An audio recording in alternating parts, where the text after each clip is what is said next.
एक बेचारे बाप की दर्दनाक कहानी मैं आपको बताने जा रहा हूँ। मुझे यकीन है कि इससे ज्यादा दर्दनाक और दुख भरी कहानी आपने न कभी पढ़ी होगी, न सुनी होगी, न देखी होगी। मैं खुद यह दावा नहीं करता, लेकिन जिनसे मैंने इस कहानी को जाना है वो लोग यह दावा करते हैं कि यह कहानी एकदम सच्ची है। चलो सीधे ही कहानी बताता हूँ। 2014 का वर्ष था। इराक में दहशतगर्दों ने हाहाकार मचा रखा था। हर दिन लड़ाइयाँ, खून खराबा, बम ब्लास्ट, यह तो आम सी बात हो गई थी। ऐसे ही एक गांव पर इन दहशतगर्दों ने कब्जा जमा रखा था और वहां पर वे हर दिन कत्ले आम मचाते थे। इसी गांव में आयूब अपने परिवार के साथ रहता था और ये कहानी इसी व्यक्ति की है। आयूब ने अपनी जिंदगी के सबसे भयानक 2 दिन इस दहशती माहौल में देखे जो पहले उसने कभी अपनी जिंदगी में नहीं देखे थे। दहशतगर्दों द्वारा आयूब के इलाके में बम फेंका गया। वह था उसकी जिंदगी का पहला सबसे खराब दिन। और दूसरा दिन था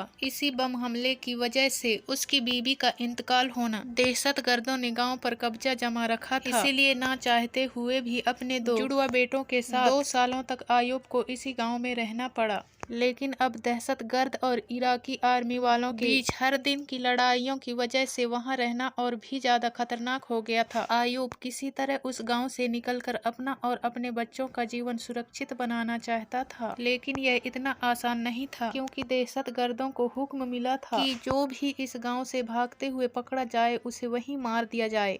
आयूब जानता था कि भागते हुए शायद वह पकड़ा जा सकता है और मारा जा सकता है, लेकिन वह इस बात से भी वाकिफ था कि अगर वह यहीं रहा तो जरूर मारा जाएगा। उसे अपनी जान की कोई फिक्र नहीं थी। फिक्र थी तो बस उसके 2 जुड़वा बच्चों की, जो अब उसके लिए दुनिया में सब कुछ थे। काफी सोच विचार और मानो मंथन के बाद आयूब ने एक योजना बनाई। आयूब ने एक दिन अपने दोस्त से बोलकर नींद की दवाइयाँ मंगा ली। उसने अपने बच्चों के दूध में नींद की दवाई मिलाकर रात को उन्हें दूध पिला दिया और उनके सोने का इंतजार करने लगा। उसका प्लान था कि रात के अंधेरे में चुपके से बिना आवाज किए इस गांव से निकलकर सीधा इराकी आर्मी तक पहुंचा जाए। इसलिए बच्चों का शांत रहना बहुत जरूरी था। बच्चों के सो जाने के बाद आयूब ने दोनों बच्चों को अपने कंधों पर लिया और चुपके से दबे पांव गाँव से निकलने लगा। लेकिन बदनसीबी है कि उसका साथ छोड़ने का नाम नहीं ले रही थी। गाँव के कोने कोने में दहशतगर्दी पहरा दे रहे थे। एक दहशतगर्दी ने आयूब की आहट सुन ली और उसकी दिशा में एक गोली चला दी। गोली सीधे एक बच्चे के पीठ को चीरते हुए आर पार हो गई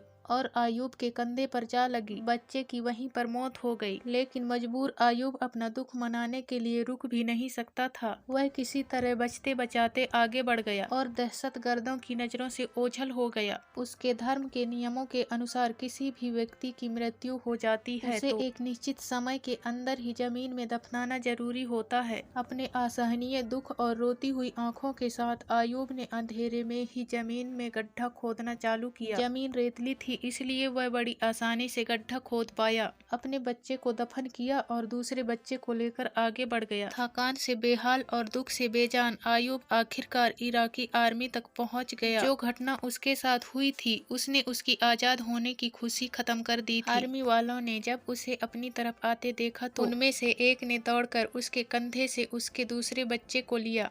आयूब वहीं पर बैठ गया। आर्मी वालों ने उसे पीने के लिए पानी दिया। आयूब पानी पीने लगा। तब आर्मी वालों की बातें उसके कान पर पड़ी, जिन्हें सुनकर उसके पैरों तले जमीन खिसक गई। आर्मी वाले आपस में बात कर रहे थे, जरूर इस बच्चे के पीठ पर लगे घाव की वजह से इसकी मौत हुई होगी। हो सकता है किसी दहशतगर्द ने पीछे से गोली चलाई हो। उनकी बातें सुनकर आयूब को रियलाइज हुआ कि उसने कितनी बड़ी गलती कर दी थी। उसने रात के अंधेरे में और अपने पहले बच्चे की मौत के गम में अपना सुध बुध खोकर अपने सोते हुए बच्चे को ही मरा समझकर उसे दफन कर दिया था। दोस्तों, यह कहानी सुनकर आपके मन में निराशा के भाव आ गए होंगे। ऐसा होना बड़ा ही सहज और स्वाभाविक है, लेकिन इतनी दर्द भरी इस कहानी से भी हम एक सीख ले सकते हैं। चाहे जो भी हो जाए, किसी भी कठिन से कठिन परिस्थिति में अपने आप को, अपने मन को निश्चल रखना बहुत जरूरी होता है। दोस्तों, ऐसी निराशाजनक कहानियां बताकर मेरा किसी को दुखी करने का इरादा बिल्कुल नहीं है, लेकिन ऐसी कहानियां ही हमें सिखाती हैं कि कैसे इस कठिन जीवन को हर परिस्थिति में जिया जाना चाहिए। कहानी को पढ़ने के लिए आपका धन्यवाद। ऐसे ही नई नई कहानियां आप अपने YouTube चैनल पर सुन सकते हैं। इसके लिए आप लोगों को हमारे चैनल से जुड़ना पड़ेगा। धन्यवाद।